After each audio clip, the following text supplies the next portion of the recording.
Hello. We introduced last time the discrete time Fourier transform. So now we're going to look at a few more of the properties and characteristics and pairs and things like this to make this a useful tool. Many of you have already seen this in some of the prerequisite classes. So last time we showed how to develop that particular property, and this one is done in much the same way. So there are multiple properties here, and as I mentioned before, because of property number 1, if x is real,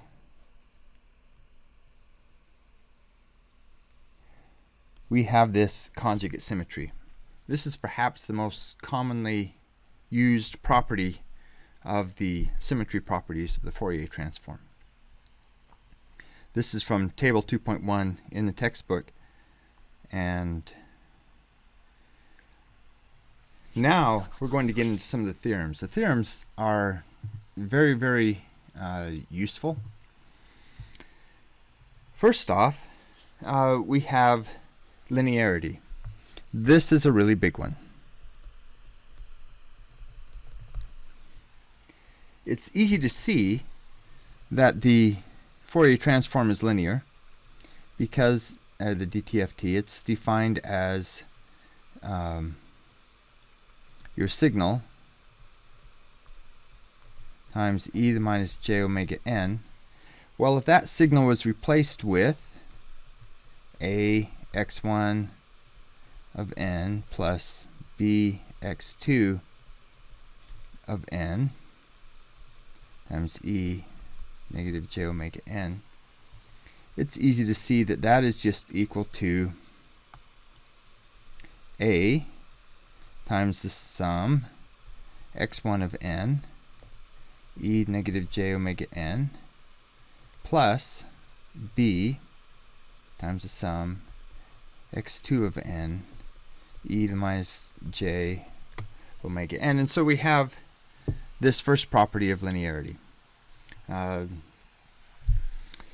From that, many of the other properties derive. Another one that's important is this shift property. The shift property says if we shift a signal by nd samples here, and this has to be an integer number of samples because we're dealing with integer sample indices, the Fourier transform actually remains unchanged except for its complex phase. In other words, the magnitude will be the same, just its phase changes. And this is provable by simply writing down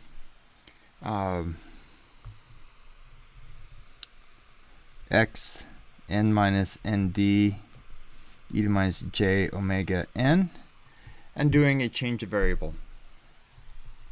Let m equal n minus nd, then n would equal to m plus nd. This gets substituted up there.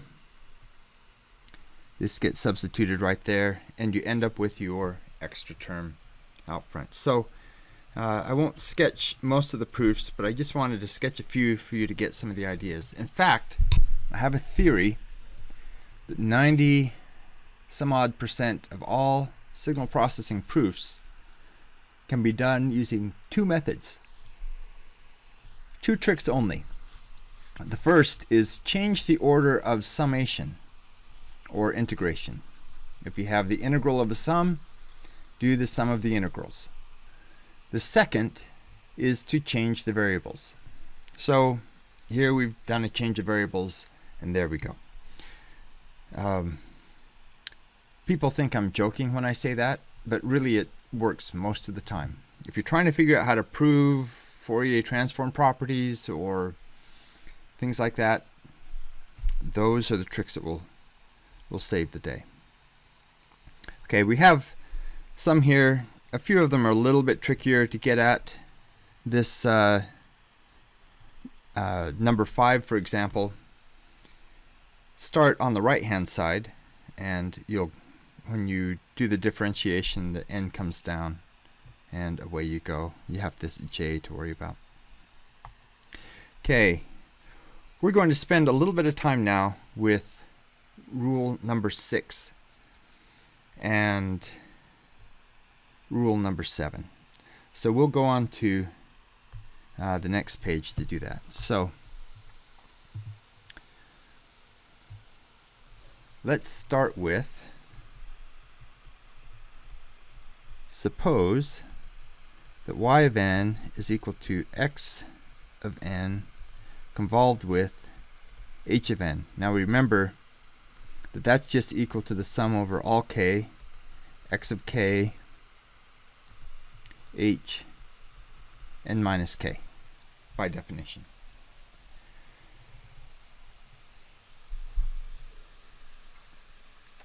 So if we take the DTFT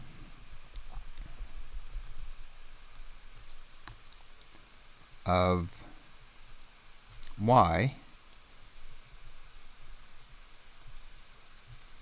we'll denote this as y e j omega, and that's equal to the DTFT of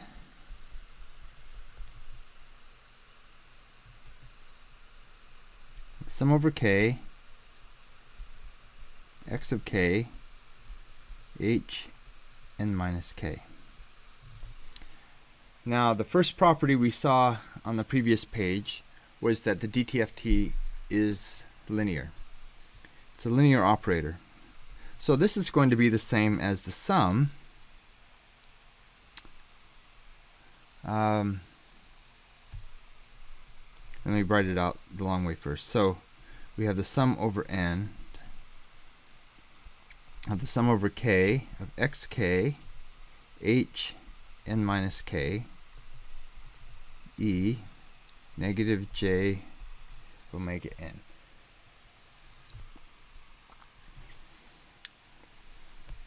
Okay, so what was the first rule?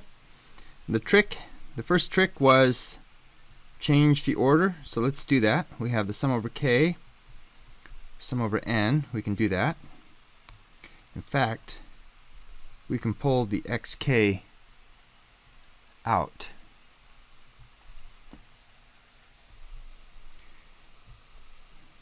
Sum over n, h, n minus k, e, negative j, omega n.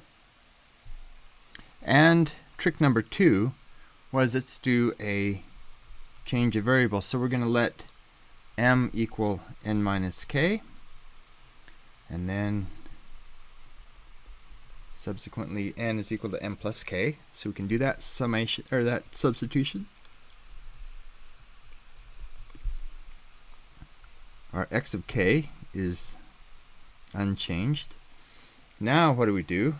We're summing over all n. When I say all n, I mean minus infinity to infinity. So offsetting that by k isn't going to do anything. So sum over all n becomes the sum over all m. H of m, e to negative j omega. I'm going to do 2 steps. N became m plus k, and we can factor that out of the exponent, as you see. And this is now h e j omega. It is not a function of k. That means we can factor it all out, and we get h e to the j omega. And the remaining terms, we have xk e negative j omega k. And we recognize that as our x e to the j omega, meaning that we now have h e to the j omega times xe to the j omega. So back to our properties.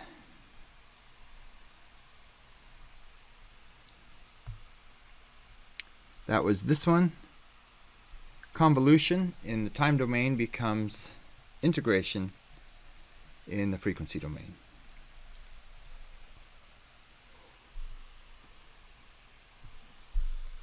Incidentally, this is convolution in frequency.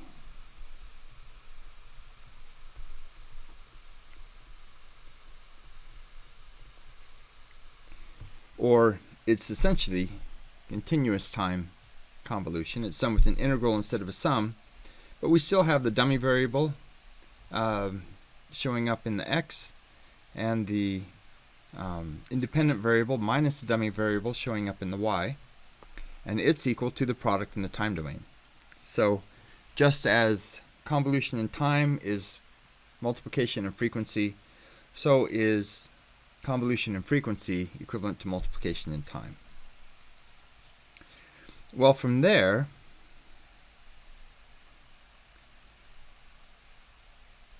we can do a little extra work and come up with Parseval's theorem.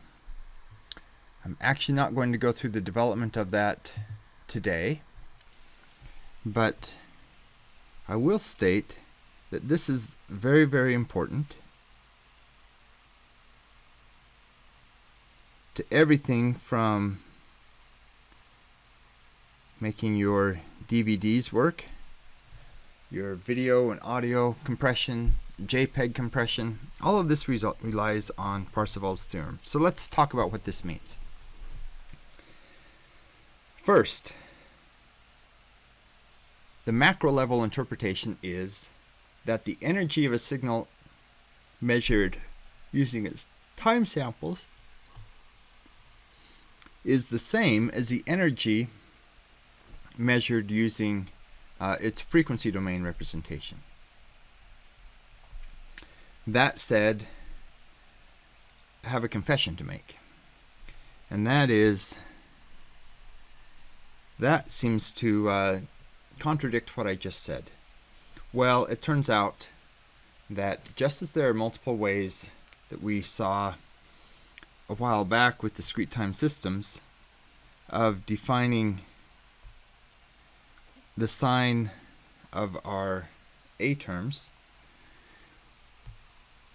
we have another little problem, and that is in signal processing, for historical reasons, we put the inverse transform has a 1 over 2 pi in front. If this was actually an orthogonal transform, we would have a 1 over square root of 2 pi operating both directions. But back when computing power was weak, that didn't make a lot of sense, so they just had the 1 over 2 pi on the inverse transform.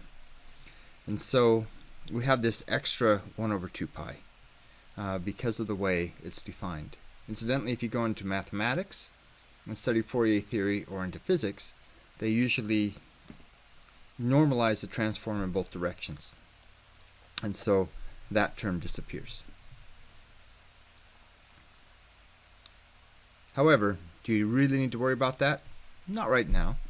You just follow, for the definition that we've given of the DTFT, use this definition of Parseval's theorem and you're good to go. The actual one that relates the energies is this version, which can easily be derived from property number 9. Property number 9 is the generalization of it. And so that says when I integrate the energy in all the frequencies, it's equal to summing up the energy in each of the samples. Energy is preserved subject to the 1 over 2 pi factor.